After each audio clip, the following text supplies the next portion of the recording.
Good afternoon. Welcome to Table Talk with Tom and Trista. So today we are going to show you how a textbook is a good thing for you to use in your daily life. What? I know. A textbook. I know you would never believe me because we always say, no textbooks in my house.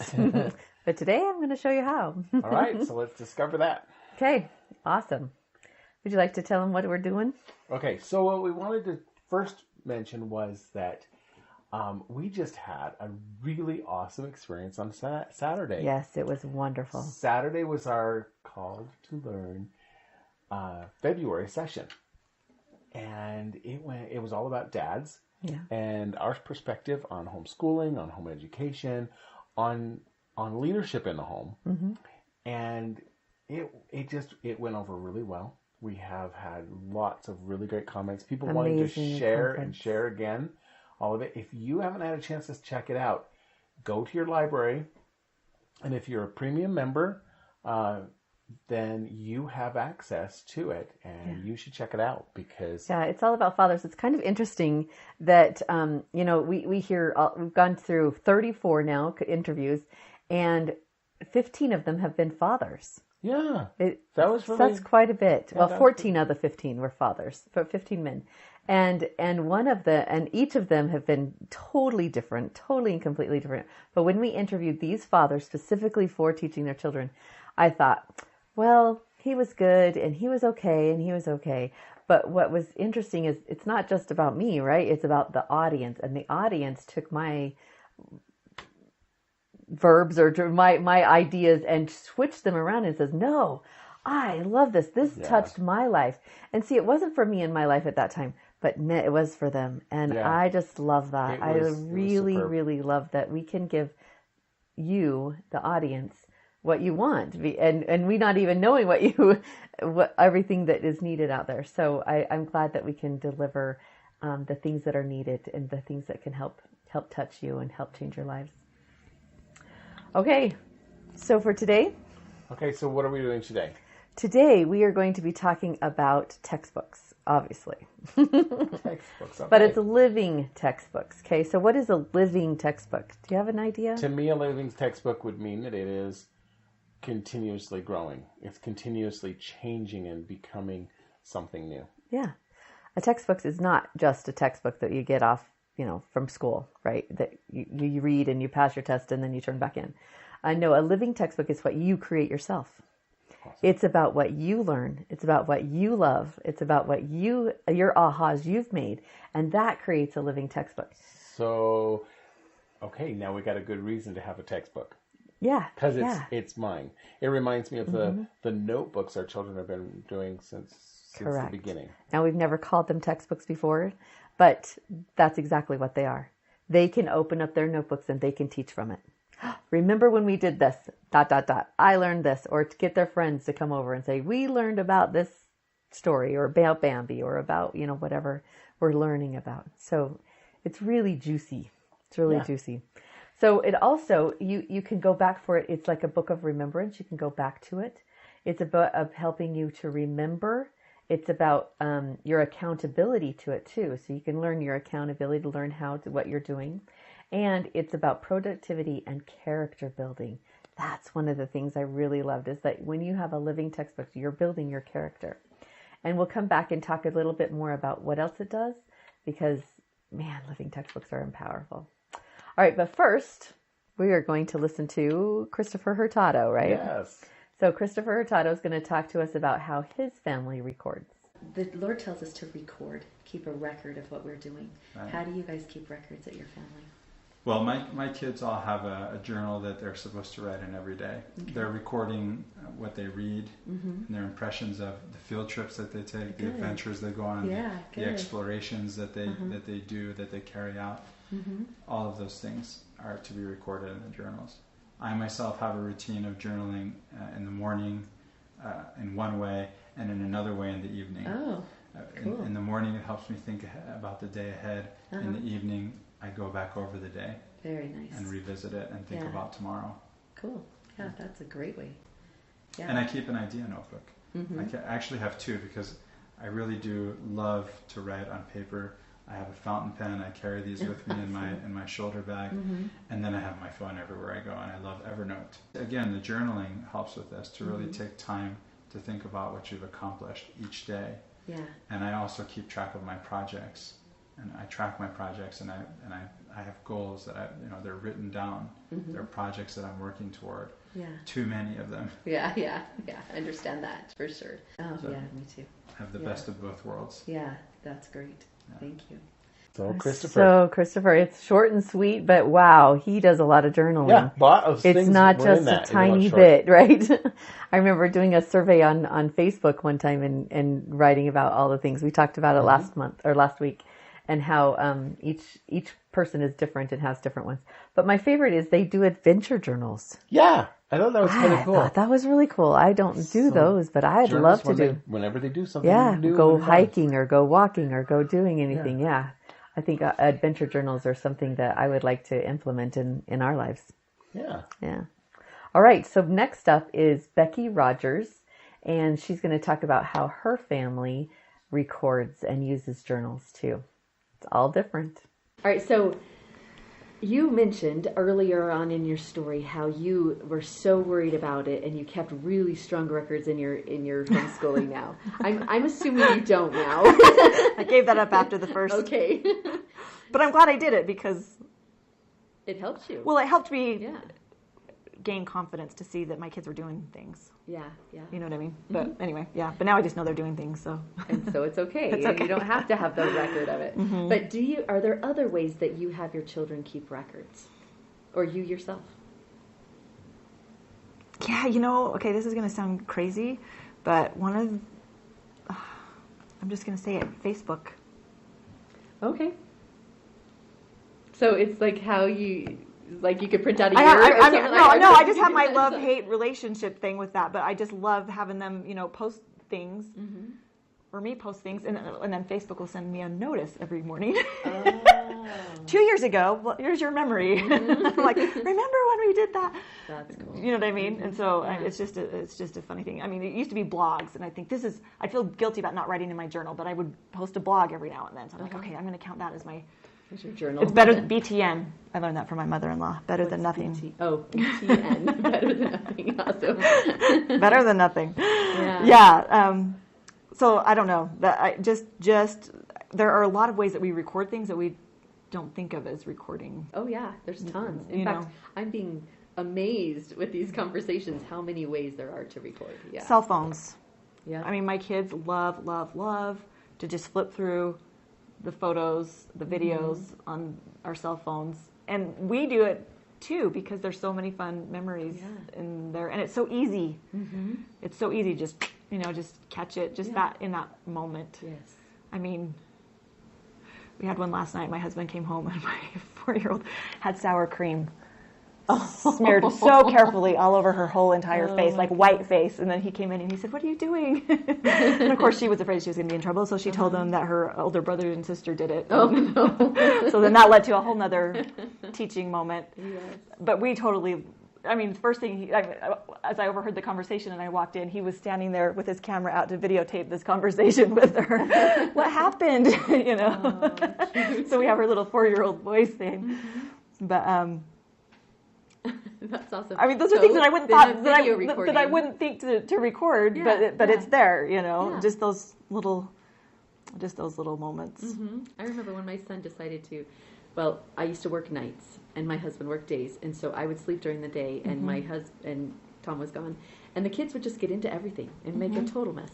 And I remember waking up one day, and my second son had got into the whipped cream and had decorated the whole recliner with whipped cream, and it was lovely. It was a beautiful artwork. Beautiful. Good job. I got out and going, oh my gosh, I've got to be doing something different. And then at first I was just like so angry and so upset, but then I thought, no, let's take a picture. Let's make this fun.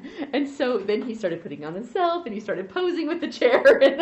So he's only going to be in this space today. Yeah, and tomorrow he'll be different. Exactly. And I'm so glad we did, because now we talk about that a lot in our family. So I also learned that from my mother-in-law. All of those things, I've been so blessed because she is just a gem wisdom everywhere she she would tell me whenever I would worry about things that the kids were doing. She'd say, when they're 15, that's not going to happen anymore. So sometime between now and then, they're going to outgrow it, and you won't have to. He's not going to have a pacifier anymore when he's 15. So sometime between now and then, he's going to give it up. So don't worry about it today. She is going to sleep dry at some time between now and then. Yeah. So it's all going to be. It's all going to be okay. That's awesome. That's actually really cool. To say those dishes are still going to be there tomorrow, so don't worry about it today. That moment is not. Yeah. So yeah, very cool. Which I appreciate about her. So. And we're back. So Becky's. What was your favorite part about Becky's? Okay, so with Becky's, I just told you what it was. It was cell phones. Oh yeah, that was so like. I thought it was cool. Why would cell phones be your favorite, Tom? Well, I just thought it was cool that we didn't have pictures are a lot more plentiful nowadays. Mm-hmm. In fact, how many times you go through? I don't know if you've ever noticed, but you can go through someone's camera roll if they're showing it to you, and you got photos that are out of focus and messed up and just crazy, and you're like, why do we keep those? Yeah. Yeah, sometimes we do keep a little bit more than we need to. But my point isn't that. It's that when we were younger, photos were used, but now photos are so available to us that we take photos of all kinds of things. I mean, people take photos of what they had to eat for dinner, for heaven's sakes. Yeah. Wait, we did that last night. But it's an example. We took a photo of our place setting because it's a tradition we do with Valentine's Day, and we have the whole family have a candlelight dinner together. And it was beautiful. And so our younger daughter took over the cleaning, the making of this, because our older daughter's now gone. So it was a beautiful experience for all of us. Yeah. So we recorded it. Yeah. Mm-hmm. By having taking a picture. Record. And so we can do that a lot more than we could do years ago. That's very true. Yeah, that's very true. And I liked her wisdom that she talked about with her mother-in-law, is that the dishes are going to be there tomorrow. This moment right here and now is not. So let's somehow. Let's remember that and record that. Yeah. So pointing out that it's the importance of having a record, because those moments don't last forever. Yeah, exactly. Which we all kind of know that. Mm-hmm. We hear that, but it's cool to put it with recording it. Mm-hmm. Sometimes we put it with, we gotta treasure the moment. But here we are using it for when we need to record that moment somehow. Yeah, and recording it as a humorous thing rather than to record it as as a terrible thing, right? Getting angry at somebody who don't like those recordings, but instead of getting angry at the girl with the sour cream all over her face, why don't we record it and make it funny? Or the boy and the whipped cream, yeah. So and I remember that, learning that from a young women's leader. She said, my son was spilling Cheerios on the floor one at a time, and he thought it was pretty cool. And she goes, I came in there and I was so angry. And then I remembered, you're supposed to love these moments. And she turned it around and took pictures and smiled with them and made fun. And so I thought, I want to be that kind of mom. I want to be that kind of mom and just be happy no matter what's going on. Eggs thrown all over the house. And that was fun. When you do it, it's not so bad. Yeah. Yeah, it makes it better. Yeah, the whole experience is better. Yep. Yep. All right. So what's next is I'm going to talk to you a little bit about another tip. And there are 5 different things that I've found in the scriptures of the reasons why we record. So why? The reasons why we record is, 1, for our posterity. That can be found in 2 Nephi 25:22 when it talks about we teach of Christ, we preach of Christ, we act of Christ, but we write down the things that we receive from Christ for our children. Number 2 is the bearing of testimony, and that can be found in Ether 5:4, is that we write down our testimony so that our children can see it also, but for ourselves too. I remember when I was learning to bear my testimony, as an adult, even after I got off my mission, after we have lots of practice. But I wanted to be powerful in my testimony. And so I wrote down what I wanted to say in my testimony, what I wanted to remember in my testimony. And then the third reason is for a remembrance. And that's so that we can always keep going back and to remember what we've learned. And then 4, to stand as a witness against the world or against Satan. And that can be found in Ether 5:4 as well. And then the last reason, the 5th reason, is to receive more inspiration. And that's what Richard G. Scott added when he, in his talk, to acquire spiritual guidance. He said, we write down the things that we receive from God so that we can receive more from God. So for those 5 reasons, aren't those important? Yeah. And in every case, I think that's a good reason to record. I know. Yeah. But and maybe part of it is having the 5 helps to make it more. Because, I've heard all my life, you're supposed to have a journal for posterity. Mm-hmm. But posterity means practically nothing until you start to have children. But even then, it's not as much. I think it'll happen more as you see a greater posterity happening. Yeah. And then you have this greater desire. Now you got to hurry up. Yeah. You don't have as much time. Yeah. But having 5 different reasons, and I really like the last one. I really like that point. It has helped me a ton if you're talking to someone and they're taking note, not necessarily writing down, but taking specific note of what you're saying, you give more. Yeah. And the same thing is with God. I've found that if we will just take the time to somehow record what we're receiving from Him, mm-hmm. He gives us more. Yeah. Yep. I agree. I agree. All right. So up next is going to be Belinda Valentine, and she's going to talk about her experiences, I guess, more with her children and herself in her recording. And yeah, let's go to Belinda. Yeah, she always has cool experiences that go with it. Yeah, so. And they're usually present day. It just happened the other day or mm-hmm. today or whatever. Yeah, she always is very good about that. We'll see if she does this time, but I'm pretty sure she did, if I remember right. Okay. So. Recording. We are a record-keeping people. How do you record what you learn? Let's talk about you personally first. Well, I have a journal. Okay. I actually have 2. Tell me I have one that is just my journal, and if we go on a trip or we went to the opera last week, I'll staple the ticket in and I'll write about the opera and I'll write my feelings and blah, blah, blah, what we do. Just kind of like a diary, kind of like a diary. Except for it has your feelings in it, so. Yeah, just kind of both, kind of a mishmash. Then I have another journal that I use just for when I'm studying my scriptures. Thoughts, impressions. Mm-hmm. So yesterday I was reading my scriptures and I knew that my visiting teacher's grandma was sick. But I am supposed to text her. Yeah. And so I wrote that in my journal, and when I got done, I was like, oh yeah, I need to text her. Because that's, I close my scriptures and I'm like, oh, because I write right at the end. Okay. And I had that impression in the middle, and I had written it down. And if I hadn't written it down, I don't think I would have remembered. I know that probably sounds crazy, but I wouldn't have remembered because I would have gone on with my studying. Right. And I texted her, and she goes, yes, she did pass away this morning, and thanks for calling.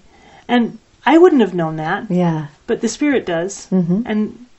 And I just trust that it's going to work out. Yeah. And that's what she needed, and I offered help. And do you know what I'm saying? So I just really feel like it helps. We also record as a family in we call it our Happy Thought book. Okay. But it's not all happy. But okay, so explain. Sometimes they can write what they're thankful for, or what the most exciting thing was, or what made them happy, or... So they could think about something during that day. Usually my younger children think about something that made them happy during that day.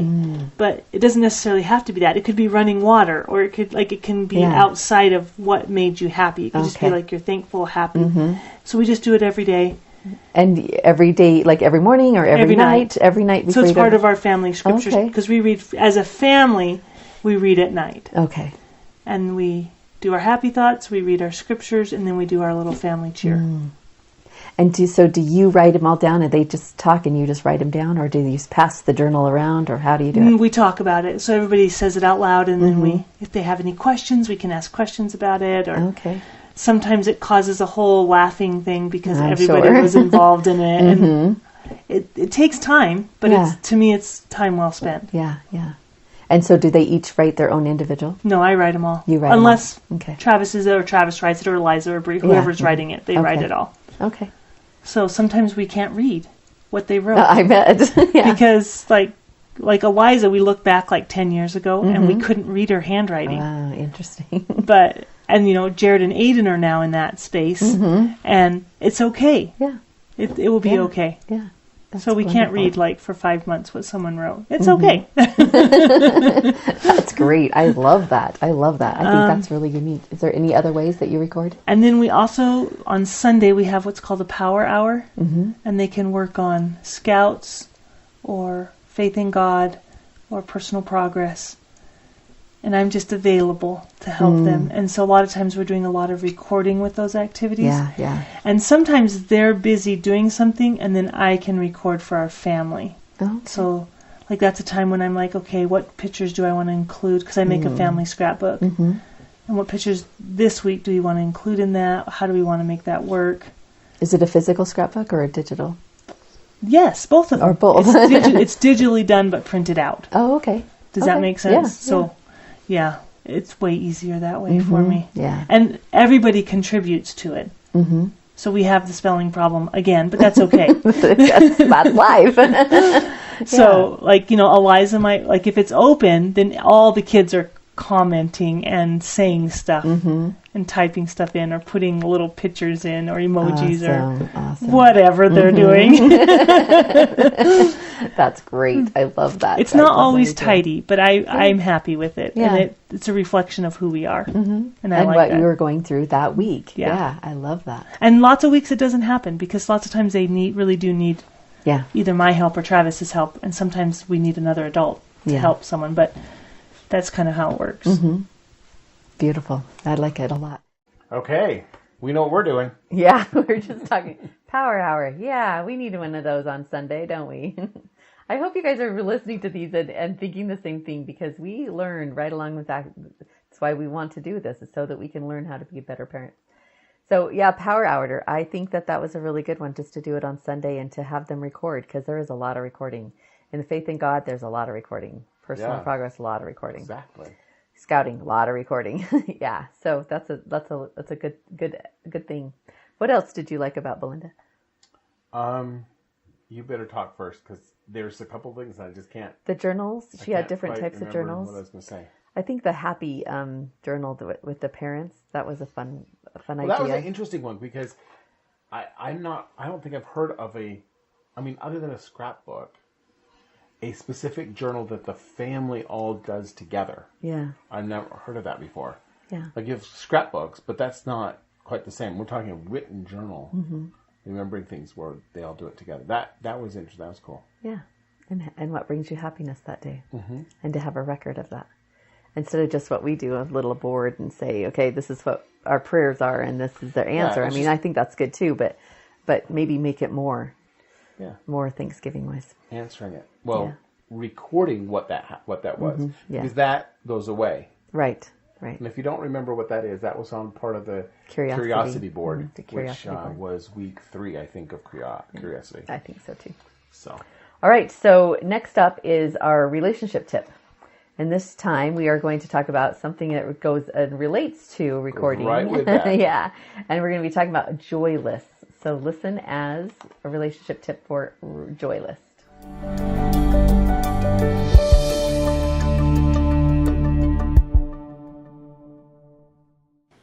Hi, I'm Tresta Neal. And I'm Tom Neal. And we're here to give you a tip. So today's tip is the joy list. So let me tell you a little story. My son came in. He's been off of mission. He's been going to school. And he came in. He goes, Mom, I am struggling. I'm struggling with just free time. And I'm having negative thoughts in that free time. So what do I do? So I said, I know the perfect thing. You write down a joy list. A joy list is everything you absolutely love to do. What's on your joy list, Tom? What do you love to do? I love to sing, play the piano. Those things make you happy. When it brings your endorphins up, right? Right. It makes you happy. So when you're in the funk and when you're feeling sad and depressed and miserable, you can't think of, man, I don't like anything. I don't like to do anything. That's why you have a list. Have it on your phone, have it on something. So that whenever you are in that funk, you can say, what do I like? And then you go to that list, and it could be just to smile. It could be just to call up a friend. Just everything that you love should be on this list. You should have always a list of at least 10 things, if not a lot more. So he said, okay, Mom, I'll do that. I think I can do that. So the next day I said, I'm going to follow up with you. And the next day he comes in and he says, Mom, I did it. I said, okay, how many did you get? Because I challenged him to get 10. And he says, I got 53. So the whole point of this is that you want to have a list that you can just go to. Because I don't know if you noticed, but when Tressa said that, she said that when you're in the funk and not feeling great, it's really hard. If I come to you and say, so what do you like to do? You'll go, nothing. There is nothing. And you just won't come up with anything. But if you have this list, you can go and look up the list. You can, like she said, pull it up on your phone. You can, you may find it in a notebook. If you have a notebook, you know where to go to find it. And then, as you're reading through it, you'll remember, and it will start to bring the joy back. And you know what? You could probably even go do one of those things. Oh, I think that was the whole point. Well, I'm just saying, you don't want to just read them. We need to do that. Because if you just read them, they're not going to help you all much. right. You're right. Okay. Good thing we do this together. So there's your tip. Thank you. Woohoo for cheesy! Yeah. Okay, but it is cool, the joy list. Mm-hmm. One of the things that I've been thinking about on the joy list is, it's a list of activities you could do. But a joy list could also include things thoughts that make you happy, or thinking about people or experiences you've had. So, journaling and some of those remembrance journals can help to increase your joy list. Yeah. So basically what I'm saying is you put on your joy list to go read your joy journal for your experiences that you enjoy. Yeah. All right, so I just want to write down some benefits to writing. Why do we write? First, we can improve handwriting, which this is hard on here, right? But it is something we're always trying to do with our children and everything. Yeah. So it improves handwriting, but also something else that really hit me, like several years ago when I learned this, I was like, what? That's no way. That's so cool. Is that, we're all fighting the same battle, right? We're fighting this battle against Satan. And when we learn how to fight the battle against Satan, it's mostly happens between here and here, right? It happens in our mind. But one of the things that can happen is that our bodies, we can use our bodies against Satan. Satan doesn't have a body, and we can use our bodies against Satan. One of the ways that we can use our body is by writing. Satan doesn't write. He doesn't have a body. All he can do is talk, right? But we can use our bodies to fight against Satan, and so we use it, our bodies to fight, right? And so, as you're writing, you are combating Satan. It's another way of writing. So journal keeping and scripture study and things like that are combating writing. So you can find a lot of these things in this book here. It's called The Armor of God by Stephen Kramer. And his subtitle is How to Win Your Battles with Satan. It's such a great book. And one of the things he says in there is to write down on 3x5 cards some of your favorite scriptures, your battle fighting scriptures, right? This, yeah. And so you put those on a 3x5 card and you carry them with you. And whenever you have a negative thought, boom, you pull it out. And in our family, we use power statements or power, what do we call it? We call it the Neal Family Standard. So yeah. It's just a really quick Neal Family Standard that we say whenever we're having a bad day or whenever we're negative thinking, and we say that statement. So that's kind of the same idea, but you can use scriptures, you can use thoughts, you can use I like the idea of having them written down, not just because today's recorded and it's a way of recording it, but, when you're having a challenge, your mind doesn't automatically go to those types of things. True. but you can physically say, I'm going to look at something and look at it. And that, now I would say I wouldn't necessarily put them on 3x5 cards. Yeah, put them in your phone. But there's this really cool device that we carry around with us all the time.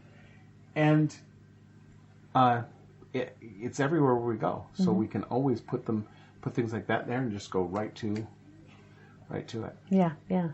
Another thing that you can do in your journal is answer questions. And these kinds of questions, you can answer the same ones. My son had these text to him every single day, several times a day, and says, what are you fighting for? What are you fighting for right now? Yeah. And because we're always fighting, right? We're in the battle constantly, and we forget that sometimes, and we just kind of tune out. Well, that's when Satan can get in.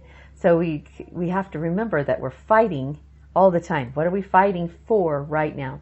And then another question is, lost the question, is why don't you just give up? That's my favorite one, actually. It's a really good one. Why don't you just give up right now? Because then it reminds you, oh, this is why I don't. I'm not going to give up. What do you mean? I don't give up. And that's what my son would do, and he helped him tons. Anyway, so answer questions like that. What are you fighting for? Remember who you are, and why don't you just give up? And why don't you do that? And then what's your most recent difficulty, and how did you overcome that?